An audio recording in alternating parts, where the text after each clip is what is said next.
Hi friends, welcome back to my channel SajuS TastelanD. എല്ലാവർക്കും പുതിയൊരു വീഡിയോയിലേക്ക് സ്വാഗതം. ഞാൻ ഇന്നൊരു സൂപ്പർ കേക്ക് റെസിപ്പി ആയിട്ടാണ് വന്നിരിക്കുന്നത്.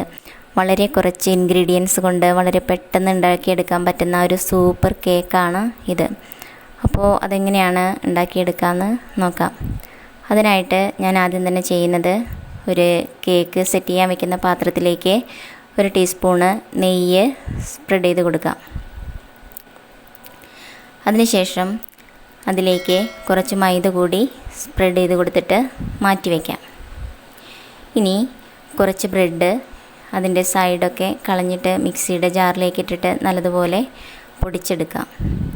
ഇതിപ്പോൾ നല്ലതുപോലെ പൊടിച്ചെടുത്തിട്ടുണ്ട്. പൊടിച്ച ബ്രെഡ് 2 കപ്പാണ് ആവശ്യമായിട്ട് ഉള്ളത്. ഇനി ഇതിലേക്ക് 1 കപ്പ് മൈദ കൂടി ചേർക്കാം. ഇനി 1 കപ്പ് പഞ്ചസാര കൂടി ചേർക്കാം.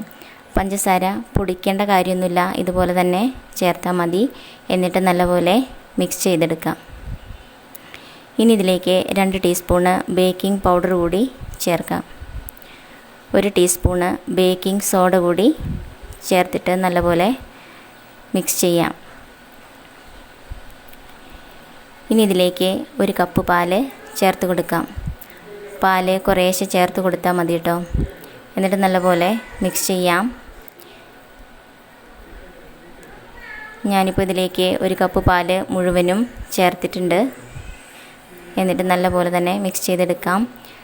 എന്നിട്ട് 2 teaspoon vanilla essence, 2 table spoon നെയ്യ് ഇവ കൂടി ചേർത്തിട്ട് നല്ലപോലെ വീണ്ടും മിക്സ് ചെയ്തെടുക്കാം. നല്ലപോലെ മിക്സ് ചെയ്യണം. മിക്സിങ് വളരെ ഇമ്പോർട്ടൻ്റ് ആണ്. അപ്പോൾ ഇത് റെഡി ആയിട്ടുണ്ട്. നമ്മുടെ കേക്കിൻ്റെ ബാറ്റർ നല്ല സൂപ്പറായി കിട്ടിയിട്ടുണ്ട് കേട്ടോ. ഇനി നമ്മൾ നേരത്തെ സെറ്റ് ചെയ്ത് വെച്ചിരിക്കുന്ന പാത്രത്തിലേക്ക് ഈ മാവ് ഒഴിച്ച് കൊടുത്തിട്ട് ജസ്റ്റ് ഒന്ന് ടാപ്പ് ചെയ്ത് കൊടുക്കുക. ശേഷം കുറച്ച് നട്ട്സ് ജസ്റ്റ് ഒന്ന് ക്രഷ് ചെയ്തിട്ട് ഇതിലേക്ക് സ്പ്രെഡ് ചെയ്ത് കൊടുക്കുക. ഞാൻ ബദാം എടുത്തിരിക്കുന്നത്. ഏത് നട്ട്സ് ആയാലും കുഴപ്പമൊന്നുമില്ല, കുറച്ചധികം സ്പ്രെഡ് ചെയ്ത് കൊടുക്കാം. ഇനി ഇത് ഒരു ഇഡ്ഡലി പാത്രത്തിൽ വെച്ചിട്ട് 45 മിനിറ്റ് തൊട്ട് ഒരു 1 അവർ വരെ സ്റ്റീം ചെയ്ത് എടുക്കാം.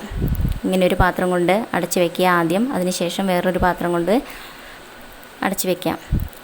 ഇപ്പോൾ ഇത് 45 മിനിറ്റ് കഴിഞ്ഞിട്ടുണ്ട്. ജസ്റ്റ് ഒന്ന് തുറന്ന് നോക്കാം നമുക്ക്. അപ്പോൾ നല്ല സ്മെല്ലൊക്കെ വരുന്നുണ്ട്. കേക്ക് ഇവിടെ റെഡി ആയിട്ടുണ്ട്, നന്നായി കുക്കായിട്ടുണ്ട്. ഇനി ഇത് സ്റ്റവിൽ നിന്ന് വാങ്ങി വയ്ക്കാം.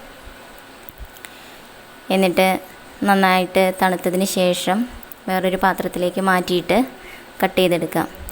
അപ്പം നല്ല പെർഫെക്റ്റായിട്ട് കിട്ടിയിട്ടുണ്ട്. നല്ല ടേസ്റ്റി ആയിട്ടുള്ള കേക്കാണ്. ഇനി ഇത് കട്ട് ചെയ്യാം. ഇതിപ്പോൾ നല്ലപോലെ തണുത്തിട്ടൊന്നുമില്ല കേട്ടോ. ഇവിടെ മോനും ബഹളം വയ്ക്കുകയാണ്, കേക്ക് വേണം എന്ന് പറഞ്ഞ് പുറകെ നടക്കുകയാണ്. അതുകൊണ്ട് ഞാൻ ഇത് തണുക്കാനൊന്നും നിൽക്കുന്നില്ല, ഇപ്പം തന്നെ കട്ട് ചെയ്തെടുക്കുകയാണ്. നിങ്ങൾ നന്നായിട്ട് തണുത്തതിന് ശേഷം കട്ട് ചെയ്താൽ മതി കേട്ടോ.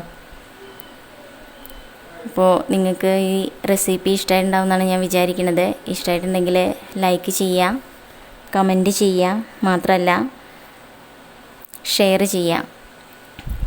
അപ്പോൾ ഇതുവരെ ചാനൽ സബ്സ്ക്രൈബ് ചെയ്യാത്ത എല്ലാവരും ചാനൽ സബ്സ്ക്രൈബ് ചെയ്ത് പ്രോത്സാഹിപ്പിക്കാൻ മറക്കരുത് കേട്ടോ. സബ്സ്ക്രൈബ് ചെയ്യുമ്പോൾ തൊട്ടടുത്ത് കാണുന്ന ബെല്ലൈക്കൺ കൂടി ഒന്ന് പ്രസ് ചെയ്യണം. അപ്പോൾ ഓൾ എന്നൊരു ഓപ്ഷൻ വരും, അവിടെ കൂടി ഒന്ന് പ്രസ് ചെയ്യണം കേട്ടോ. അപ്പോൾ നെക്സ്റ്റ് വീഡിയോയിൽ കാണുന്നത് വരെ താങ്ക് യു.